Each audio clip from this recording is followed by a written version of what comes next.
우리가 직업성 질환이라는 것은 질병을 유발하는데 관련된 요인 중에 하나가 직업이다라고 그랬고요. 그 다음에 직업이 직접적인 원인이 돼서 발생하는 질병을 우리가 직업병이라고 그랬죠. 그러면은 이번 시간에는 우리가 직업병 종류 하나하나에 대해서 쭉 볼 텐데요. 우리가 모든 직업병을 다 다룰 수는 없잖아요. 그래서 우리 교재 중심으로 우리가 주요 직업병을 다루게 될 거고, 직업병에서는 반드시 알아주셔야 되는 것이 우리가 어떤 특정 직업이 원인이 돼서 발생하는 질병이잖아요.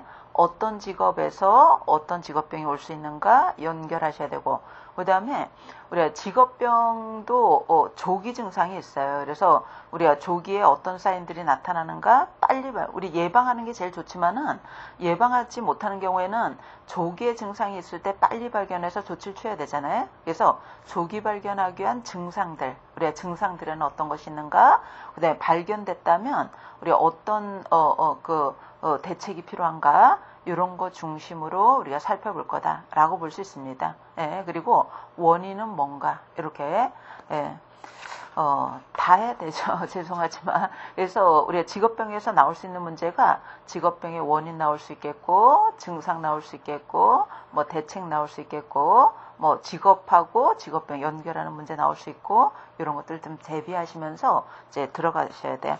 먼저 고온장에 의한 직업병 보더라죠. 여러분들 고온장에서 오는 직업병이 열중증이겠죠. 우리 열중증 종류가 여러 가지거든요. 일사, 열사, 열경련, 열피로, 열성발진, 뭐 열세약 여러 가지가 있습니다. 그 중에서 문제로 출제 빈도가 높은 것이 일사, 열사, 열경련이라고 볼 수 있어요. 이게 주로 많이 다뤄지고요. 그래서 요거 중심으로 보시고 나머지는 간단하게 보고 넘어갑니다. 예, 먼저 일사, 열사 보도록 하죠. 여러분들 사실은 일사, 열사가 다소 좀 차이가 있는데 보건학적으로는 원인이 같기 때문에 같이 취급을 하는 거죠. 일사라는 것은 고열의 직사광선에 의해서 머리가 뜨거워져서 몸의 온도가 높아지는 현상을 일사라고 그러는 거고요. 열사라는 것은 체온이 먼저 올라가는 거예요. 몸에 열이 나서 뇌의 온도가 올라가므로 체온 조절이 안 되는 현상을 열사라고 그러는 거죠. 그래서 약간 오는 과정은 좀 다른데 우리가 공통점은 뭐냐? 뇌의 온도가 올라가기 때문에 뇌의 체온 조절 중추에 장애가 온다는 것은 같은 점입니다. 원인 반드시 정리하시고요. 증상은 이게 뇌에 문제가 오는 거기 때문에 증상으로는 체온 중추가 고장이 났으니까 우리 열중증 중에서도 체온이 가장 높게 올라갑니다. 여러분들 사망할 수 있는 온도가 40도씨 이상부터는 사망할 수 있거든요. 그래서 사망할 수 있는 온도까지 올라갈 수 있다는 거예요. 그래서 체온이 아주 높게 올라간다는 것, 그리고 이게 뇌 증상이기 때문에 의식 상실 올 수 있어요. 혼수 상태 빠질 수 있다는 것, 이런 것 이제 특이 증상이라고 볼 수 있겠고요. 치료는 우리가 체온을 빨리 내려주는 게 급선무입니다. 그래서 체온 하강 그래도 되고요. 특히 뇌의 온도를 빨리 줄여줘야 돼요. 이것이 급선무다는 것. 여러분들 40도 이상부터는 사망할 수 있다 그랬잖아요. 그래서 생명을 유지하기 위해서는 38도 이하로 빨리 내려주는 게 급선무입니다. 그래서 우리가 뜨거운 혈액이 뇌에 우려되지 않도록 마찰하는 것도 필요하고요. 호흡곤란이 있으면 증상 치료로 산소공급도 필요한 거고, 우리 몸에서 열이 발생되지 않도록 항신진대사제 이런 거 투여하기도 하고요. 그 밖에도 체온을 떨어뜨리기 위해서 냉찜질을 한다던가 뭐 이런 것들이 사용되겠죠. 예? 그래서 일사, 열사 잘 알아주시고, 열중증 중에서도 빨리 응급조치를 하지 않으면 우리 사망에 이를 수 있는 열중증이다라고 볼 수 있습니다. 그 다음에 열경련으로 가도록 하죠. 여러분 뜨거운 작업장에서 일할 때 땀을 많이 흘리잖아요. 특히 고온에 노출되면서도 작업 강도가 강할 때, 이럴 때 땀을 많이 흘리게 되는데, 여러분들 땀은 수분으로만 되어 있는 게 아니라 염분도 포함되어 있습니다. 그래서 염분이 빠져나가다 보니까 NaCl 성분 중에서 Na, 나트륨이 문제가 되는 거예요. 여러분들 나트륨이 빠져나가서 우리 몸에 부족하게 되면 나트륨이 신경 전도물질이거든요. 그래서 신경의 전달에 문제가 생기기 때문에 우리가 많이 쓰는 근육에 심한 경련성 통증 증상이 나타나는데 요거를 열경련이라고 합니다. 그래서 증상으로는 수의근의 경련이라고 그랬죠. 많이 사용되는 근육에 경련이 나타나는데 우리 아주 심한 통증을 수반하게 되더라는 거죠. 우리가 치료는 그 체온을 떨어뜨리는 것도 필요하지만 열경련의 원인이 염분 수분이 빨리 빠져나가서 문제가 되는 거거든요. 그래서 염분 수분을 보충하는 것이 우리가 치료법이 될 거다라고 보시면 되겠어요. 염분 수분만 공급해도 이건 도움이 되지 않습니다. 염분이 꼭 들어가야 된다는 거 알아주시면 되겠고요. 그 다음에 열피로. 여러분들 열피로라고도 하고 우리가 열피비라고도 그러고 그 다음에 열허탈이라고도 그래. 열에 딱 노출됐을 때 혈관이 확장되면서 우리 몸에 순환하는 순환량이 부족해짐에 따라서 힘이 쭉 빠져버리는 현상을 열피로라고 그러는 거죠. 그래서 원인은 우리가 혈액순환 부전으로 나타난다는 거고요. 증상으로는 허탈 증상이 있을 수 있고 그 다음에 우리 교재에 나오지 않았지만 체온이 정상보다 떨어집니다. 오히려 더위에 노출됐음에도 불구하고 우리가 그 몸이 서늘하게 느껴지는 현상이 나타난다는 거죠. 체온이 우리가 정상보다 저하된다더라는 것. 치료법은 혈관이 확장돼서 순환량이 부족해서 나타나는 거잖아요. 그래서 치료법으로는 순환량을 보충하던가 아니면 혈관을 수축시키는 우리가 카페인이나 약물을 사용하는 것이 치료법이 되는 거죠. 여러분들 순환량을 늘리는 방법은 수분을 공급한다던가 포도당을 주입한다던가 이런 방법이 되겠고요. 그 다음에 그 혈관을 수축시키는 데는 우리가 카페인이 든 성분, 우리가 커피라던가 또는 강심제라던가 이런 것들이 도움이 될 수 있다는 거야. 그 다음에 열성발진은 참조. 열쇠약으로 갑니다. 열쇠약. 여러분들 고온 작업장에서 장기간 동안 근무한 고령의 작업자다. 이런 경우에는 열 작업하는 경우에는 체력 소모가 많은 거거든요. 그래서 체력 소모가 많기 때문에 만성적으로 몸이 쇠약해지는 현상을 열쇠약이라고 합니다. 다른 열중증 같은 경우에는 급성으로 온다면 열쇠약 같은 경우는 만성적으로 온다는 게 특징이에요. 우리가 영양 결핍 중에서도 비타민 B1과 관련성이 아주 높은 거로 알려져 있다는 것. 그래서 치료법은 우리가 충분한 휴식을 취하면서 우리가 영양 공급을 충분히 해주는 것이 우리가 대책이 될 수 있겠죠. 그래서 지금까지 뭐에 대해서 살펴봤냐면 우리가 직업병 중에서도 고온 작업장에서 오는 직업병 우리가 살펴봤고요. 그 다음에 저온 작업장에서 오는 직업병 보도록 하죠. 우리가 저온에서 오는 직업병으로는 참호족, 침수족, 동상 이런 것들이 올 수 있거든요. 여러분들 참호족, 침수족, 족이 들어갔으니까 발에 나타나는 증상인데요. 순환장애로 오는 증상을 얘기를 합니다. 여러분들 심장하고 가장 먼 부분이 발 아니겠어요? 그래서 추위에 노출되면 혈관이 수축되는데 우리가 혈관이 수축되면 혈액순환이 잘 안 되죠. 특히 심장에서 가장 먼 부분에 혈액순환에 문제가 오는 거예요. 혈액 공급에 문제가 오기 때문에 우리가 특히 발의 순환 장애로 발생하는 것이 참호족, 침수족, 발의 순환이 안 되는 현상과 관련돼 있다라고 보시면 되고 이게 더 진행되면 이제 조직이 얼어버리겠죠. 그래서 동상이 올 수 있는데 동상도 1도, 2도, 3도 이렇게 나눌 수 있어요. 우리 앞에서 보니까 업무상 질병은 2도 이상의 동상일 때 업무상 질병으로 인정된다고 그랬죠. 그래서 우리 저온에서 오는 직업병은 이런 것이 있다는 거고 특히 요 발의 온도가 많이 낮아질 때 더 심하게 빨리 진행될 수 있거든요. 우리 발의 온도가 빨리 내려가거나 순환이 문제가 되는 경우가 특히 습할 때 우리가 땀이 많이 나는 사람이라던가 또는 그 신발이 꼭 낀다던가 뭐 이런 것들이 온도를 빨리 냉각시키기도 하고 또 순환장애를 유발하기 때문에 더 빠르게 진행되는 촉진 요인이라고 볼 수 있겠어요. 예. 대책은 여러분 대책 보시면은 일단 보온성이 큰 의복을 입어야 되겠죠. 예, 보온성이 크려면 통기성은 적어야 될 거고 함기성은 높은 것이 보온성이 높습니다.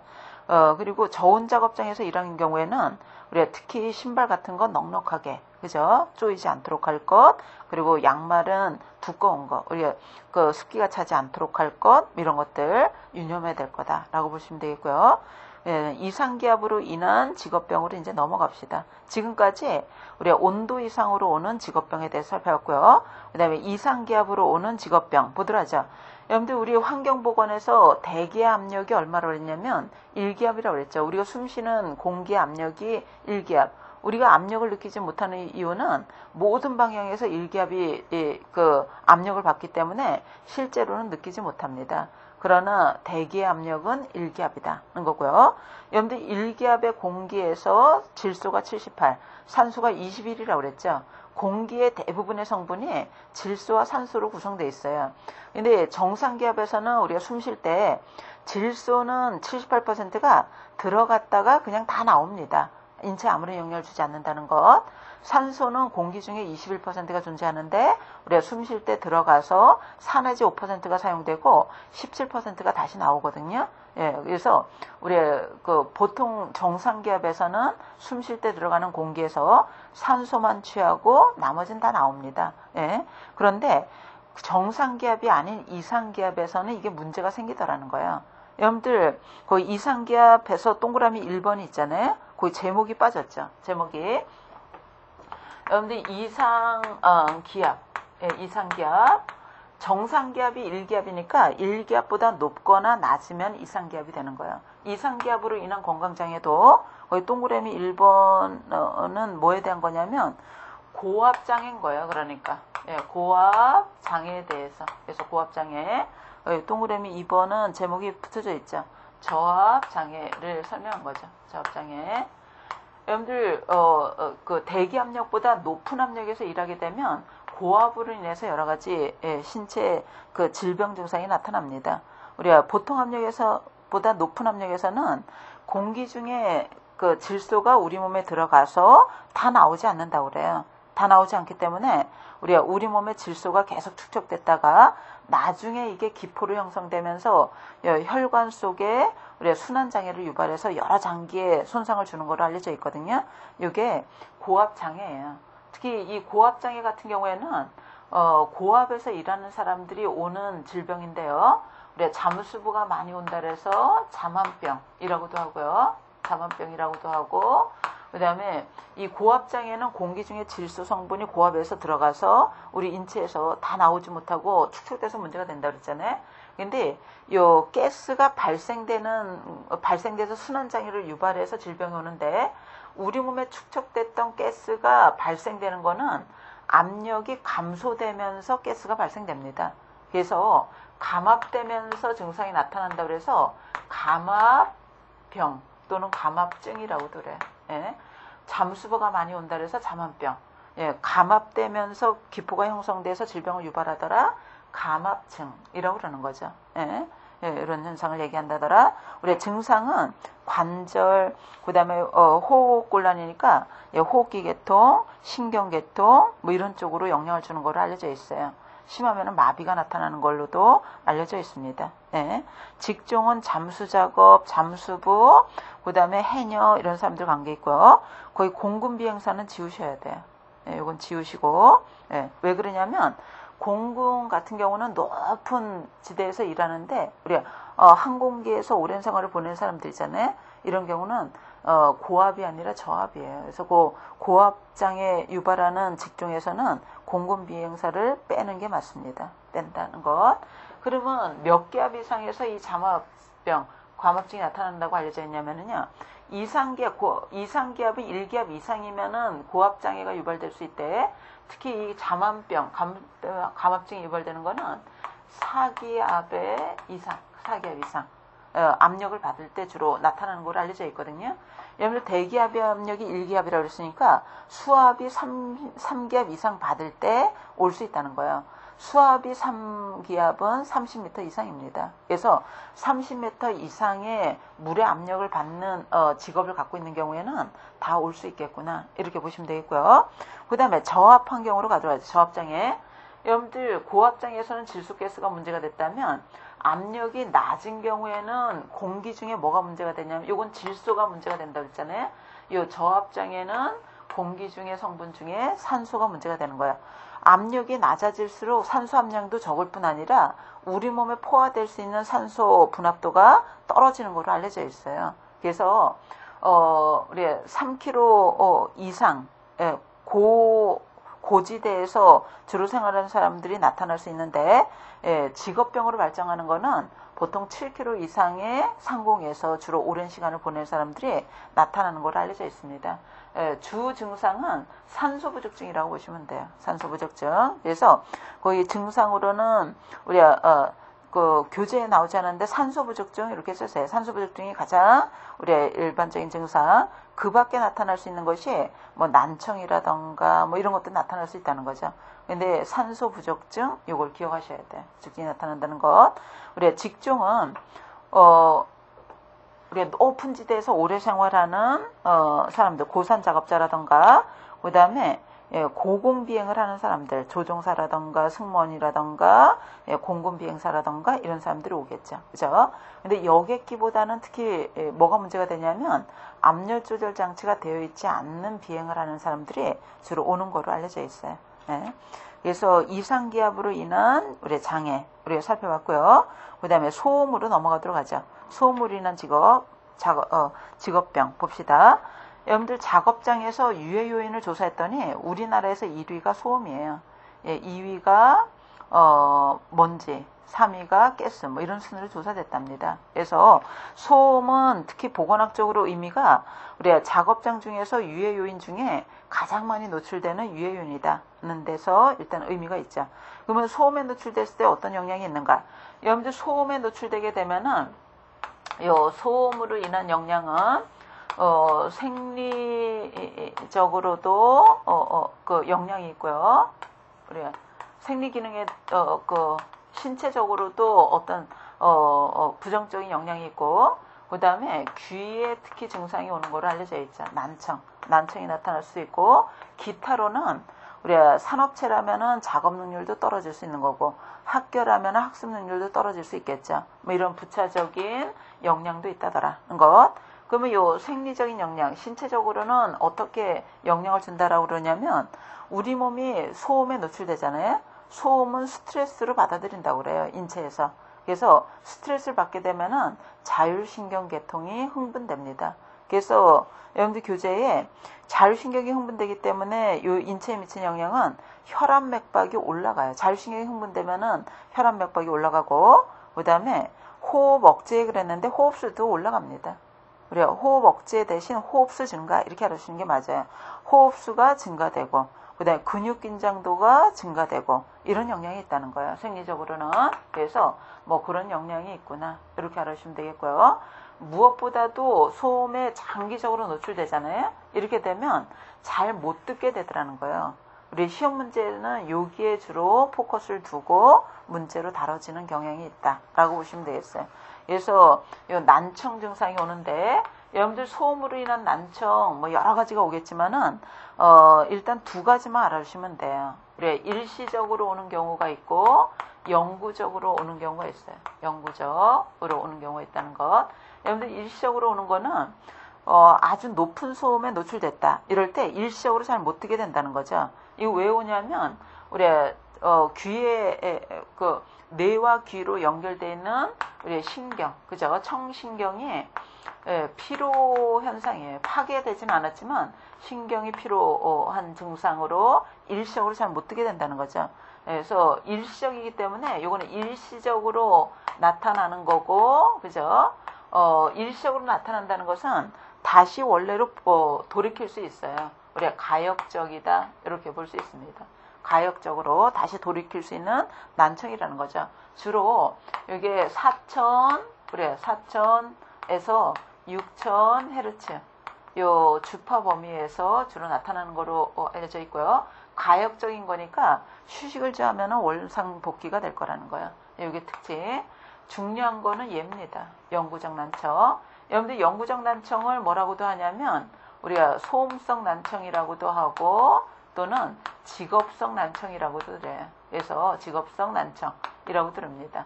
여러분들 영구적 난청을 직업성 난청이라고도 부르는 이유가 직업병으로 인정되는 거는 일시적으로 온 건 인정되지 않아요.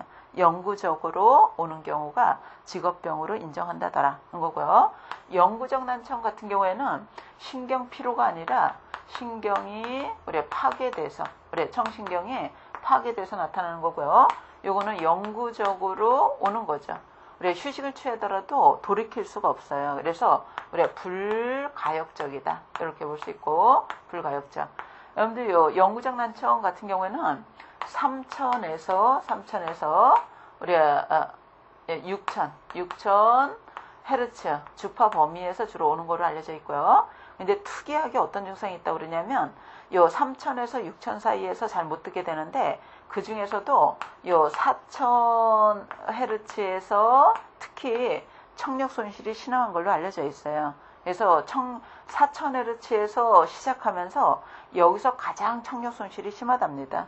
그러면 오디오그램에서 우리 청력 검사할 때 우리가 이 영구적 난청은 만성적으로 오거든요. 그래서 서서히 진행되다 보니까 본인이 잘 느끼지 못한다고 그래요. 그래서 청력 검사를 통해서 확인이 되는데 청력 검사할 때 요 4000Hz에서 조사해 보면은 특히 다른 영역보다 청력 손실이 아주 심하답니다. 요 오디오그램에서 요 4000Hz 영역을 우리가 C5 딥 영역 이렇게 지정을 했어요.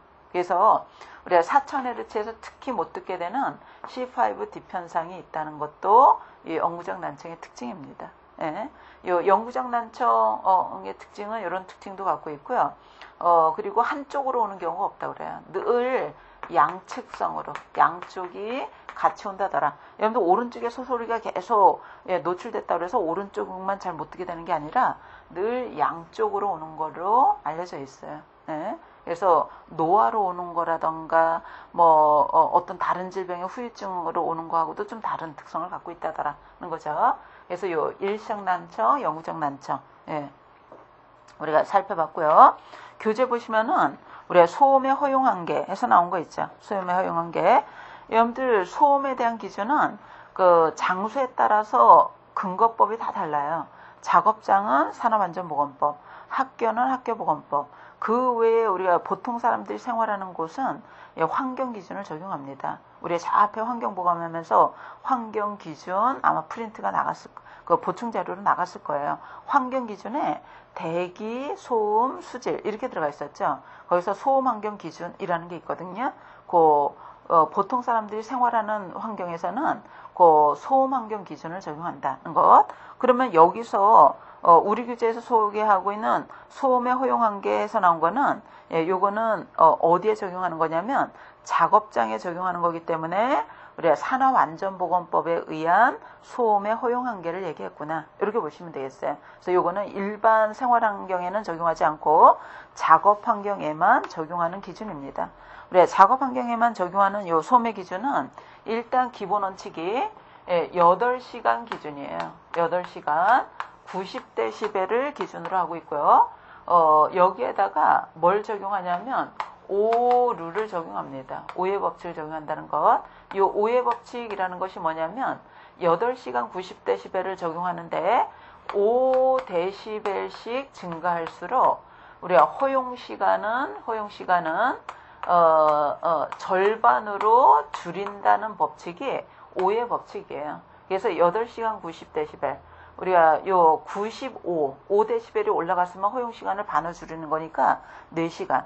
그 다음에 100dB이면은 2시간, 105면은 1시간, 110이면 30분 이렇게 적용한다는 거예요. 그래서 우리가 작업장에 적용하는 기준은 요걸 적용한다는 걸 알아두시면은 굳이 이거 암기하지 않아도 돼요. 시험 문제 잘 나오거든요. 그래서 요 법칙을 알아주시고, 그 다음에 우리 교재 진동으로 인한 직업병으로 가도록 하죠. 여러분들 진동은 국소 진동이 있고 전신 진동이 있거든요. 우리 교재에 소개한 거는 국소 진동이라고 보시면 돼요. 우리가 진동 공구를 손으로 잡고 일하는 직업과 관련되어 있다는 것. 그리고 우리 교재에서 나오지 않았지만 전신 진동에 노출되는 직업도 있어요. 뭐 고속버스 기사다, 전동차 기사다, 뭐 이런 사람들은 전신 진동에 노출되는 사람들이거든요. 이런 사람들은 자율신경계통이라던가 이런 데 이상이 오고 또 내부 장기가 밑으로 처지는 증상이 있다고 그래요. 내장하수죠. 이런 게 온답니다. 근데 우리 교재가 국소진동 증상이 주로 소개되어 있고요. 시험 문제도 국소 전신 다 나올 수 있는데 국소 진동이 특히 많이 나오기 때문에 요거 중심으로 살펴봅니다. 여러분들 국소 진동 기구는 대부분 손으로 잡고 일하는 직업이잖아요. 그래서 손으로 잡고 일하는데 사람이 진동에 노출되면 우리가 혈관이라던가 신경이 수축되는 걸로 알려져 있어요. 여러분들 혈관이나 신경이 수축되니까 특히 손으로 잡고 일하는 사람은 손의 신경이나 혈관이 수축됨에 따라서 여러분들 혈관이 수축되면 순환이 잘 안 될 거 아니겠어요? 그래서 창백증이 왔다가 청색증으로 됐다가 이러기도 하고, 신경이 수축되니까 신경 전달이 잘 안 되죠. 그래서 우리가 감각이 무뎌지기도 하고 저릿저릿하기도 하고 아프기도 하고 뭐 이런 증상이 나타납니다. 요거를 우리가 레이노라는 의사가 발견했기 때문에 레이노 현상이다 이렇게 얘기를 합니다. 그래서 레이노 현상은 손에 혈관이나 신경이 수축됨에 따라서 나타나는 증상을 의미한다 라고 보시면 되겠고, 우리가 요 손에 제일 먼저 나타나고요.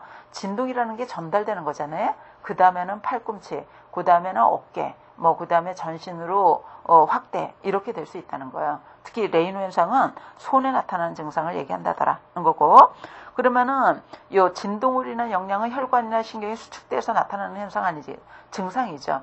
그러면은 계절적으로 언제 많이 나타나냐면 온도가 낮을 때, 그러니까 겨울에 진동 작업을 할 때 가장 빠르게 나타나는 걸로 알려져 있습니다. 예, 그다음 우리 교재에 전리방사선으로 인한 직업병으로 넘어가도록 하죠. 전리방사선에 의한 장애로 갑시다. 그리고 우리 교재 전리방사선, 그다음 유해광선 이렇게 나와 있잖아요. 근데 이렇게 분류할 수도 있고, 여러분들 문제 푸실 때 전리방사선, 유해광선 이렇게 따로 나올 수도 있지만은요, 우리가 유해광선 이렇게 보통 나옵니다. 유해광선 이렇게. 여러분들 유해광선을 광의로 보자면 우리가 전리방사선이라는 게 있고요. 유해광선, 즉 방사선은 전리방사선이 있고요. 그래, 전리방사선이 있고 비전리방사선 이렇게 나눕니다. 요거는 세포의 이온화 능력, 분리 능력이 있는 거고, 비전리는 세포의 분리 능력이 없는 거예요.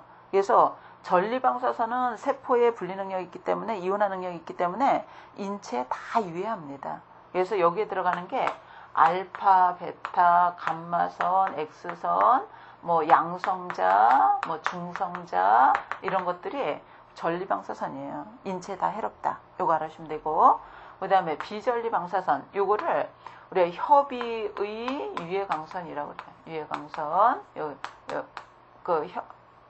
유해광선. 우리가 협의의 유해광선은 요 비전리방사선을 얘기를 하는 거야. 그래서 요 비전리방사선 같은 경우에는 작업장에서 우리가 사용하기도 하지만은 태양에서도 우리가 자연적으로 노출되는 방사선이 여기 들어가는데요. 자외선, 그다음에 가시광선, 자외선 가시광선, 그다음에 적외선, 마이크로파, 레이저 광선 이런 것들이 우리가 비전리방사선으로 알려져 있어요. 네, 대표적인 게 자외선 가시광선, 적외선 요거죠. 시험 문제 요게 주로 나오고, 전리방사선은 이런 게 들어간다는 거 알아주시고 전리방사선 자체 알아두셔야 되고요. 그 다음에 비전리방사선 같은 경우에는 자외선 가시광선, 적외선이 대표적인데 각각이 다 시험 문제 나와요. 그래서 얘네는 이렇게 세 가지를 각각의 특징, 역량 이런 거 알아주셔야 되고, 전리방사선 그냥 묶어서 알아두세요. 여러분들 교재 보시면 전리방사선 인체 다 유해하다 그랬잖아요. 근데 인체에 해를 주는데 이 전리방사선에 감수성이 높은 조직이 있고 낮은 조직이 있습니다. 감수성이 높다는 것은 저항력이 약하다는 거잖아요. 그래서 특히 전리방사선에 노출되는 경우 고감수성 조직이 있고요. 감수성 조직이 있고, 우리가 저감수성 조직이 있어요.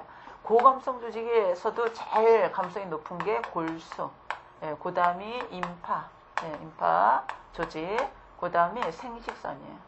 생식선. 요거는 반드시 암기하셔야 돼. 우리가 특히 골수, 골이 아니라 골수예요. 우리가 뼈 속에 혈구를 만들어내는 곳이거든요. 그래서 이 골수가 가장 고감성 조직이다는 거 알아셔야 되죠. 그러니까 감성이 높다는 것은 많이 노출되지 않아도 피해가 있을 수 있다는 거예요. 그리고 제일 먼저 반응하는 조직이다는 거죠. 이 골수는 혈구를 만들어내는 곳이기 때문에 만약에 전리방사선에 노출됐다.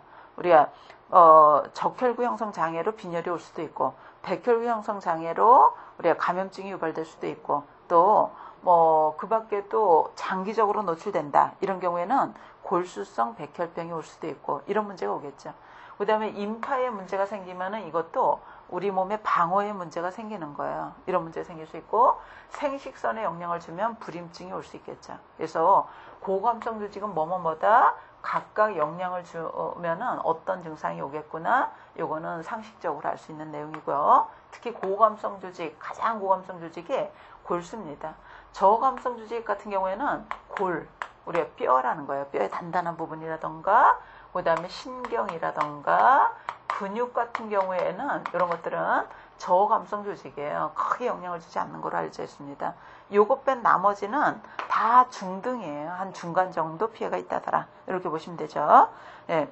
그 다음에, 그래서 우리 교재 전리방사선 요거는 뭐, 요 정도 봅니다. 이렇게 요 정도 보고 넘어가고요. 그 다음에 교재에 유해광선 이렇게 나왔잖아요. 여기서의 유해광선은 협의의 유해광선, 즉 비전리 방사선을 얘기를 하는 거예요. 여러분들 비전리 방사선에는 자외선, 가시광선, 적외선, 마이크로파, 레이저 광선 이런 것들이 포함된다 그랬죠. 그 중에서 문제에 초점이 되는 자외선, 가시광선, 적외선 요거 보도록 하죠. 요거 분리하는 거는 어떻게 분리하냐면 여러분들 그 비전리 방사선은 세포에 이온화 능력이 없다 그랬잖아요. 이온화 능력이 없는 비전리 방사선 중에 파장의 범위로 구분하는 거예요.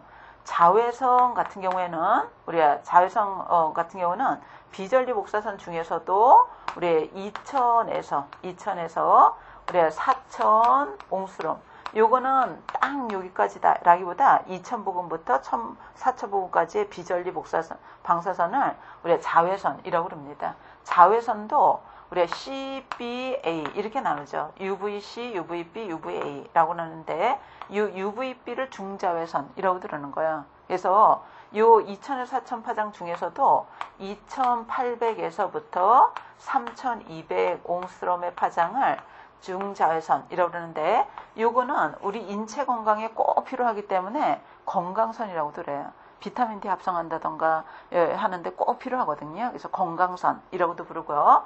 근데 이것도 과량 노출되면은 눈병, 피부병의 원인입니다. 여러 가지 눈병이나 피부병 유발하고요. UVC 같은 경우는 2800 이하예요. 예. 2800 이하의 파장을 UVC로 분류합니다. 살균력이 제일 큰 거로 알려져 있고 이것도 눈병, 피부병 유발하고요. UVA 같은 경우에는 3200 이상의 자외선 파장을 UVA라고 그래요. 예, 이거는 혈액재생이라던가 신진대사 이런 역할을 하는 거로 알려져 있습니다. 그래서 자외선 같은 경우는 이렇게 세 부분으로 나누기도 하는데 유익한 작용도 있고 유해한 작용도 있구나 이렇게 정리하시면 되겠고요. 그 다음에 가시광선. 여러분들 가시광선은 4000에서 대략 4000에서 7000까지를 우리가 가시광선이라고 그래요. 예, 이거는 밝기하고 관계 있습니다. 조도. 우리가 이 조명 같은 것도 인위적으로 가시광선 쓴 거고요. 낮 시간 동안에 태양이 밝은 것도 요 가시광선이 있기 때문에 그런 거죠. 그래서 요 가시광선이 지나치게 밝다. 그래 시야가 좁아진다던가 뇌의 증상 이런 게 나타날 수 있고요. 너무 어둡다. 그러면은 안구진탕증이라던가 시력 저하라던가 눈의 피로라던가 이런 것들이 나타날 수 있습니다. 그래서 이 가시광선은 조명과 관련되어 있다. 이렇게 보시면 되겠고요. 그 다음에 적외선은 대략 7000부터 우리가 30,000까지를 얘기하는 거예요. 30,000 옹스롬의 비전리 복사선을 적외선이라고 그러는데 요거는 열선이에요. 우리가 뜨거운 열과 관련되어 있다는 거죠. 그래서 우리가 태양열을 오래 고열의 직사광선에 머리가 노출됐을 때 일사병 온다 그랬잖아요. 이거는 적외선 때문에 그런 거야. 그리고 뜨거운 고열의 직사광선에 노출됐을 때 화상 입을 수 있죠. 이것도 적외선의 영향이다. 이렇게 볼 수 있습니다. 그래서 우리 교재에 유해광선, 유해광선 자외선, 적외선, 부적절한 조명은 이거는 가시광선을 설명한 거예요. 가시광선 설명한 건데 이게 어떤 영향을 주는가 소개하고 있죠. 특히 우리가 자외선, 적외선 다 백내장 유발하는데요. 특히 적외선에서 백내장이 아주 쉽게 나타나는 걸로 알려져 있어요. 우리가 뜨거운 열에 노출되는 사람들이 백내장이 많이 오는데 특히 초자공, 유리제조공이 많이 온다 그래서 초자공 백내장이라고 부르기도 하더라는 거죠. 그래서 자외선, 적외선, 가시광선이 인체에 어떤 영향을 주는가 읽어보시고 레이저 광선 이런 건 그냥 넘어가셔도 될 것 같고요. 거기 대책은 읽어보세요. 자외선을 차단하기 위해서는 회색, 이게 보호환경, 적외선을 차단하기 위해서는 황색이에요. 황색, 보호환경 이런 게 필요합니다. 그 다음에 우리 교재에 VDT 증후군으로 이제 넘어가도록 하죠. 여러분들 VDT 증후군 같은 경우는 VDT 증후군은 그래 컴퓨터 작업을 오래 하는 사람에서 나타날 수 있죠. 근데 요 산업보건을 예, 다 하고 쉬려고 하니까 예, 이게 조금 기네요. 그래서 다음 시간에 요 나머지 직업병을 살펴보면서 예, 학교 보건으로 바로 넘어가도록 하겠습니다.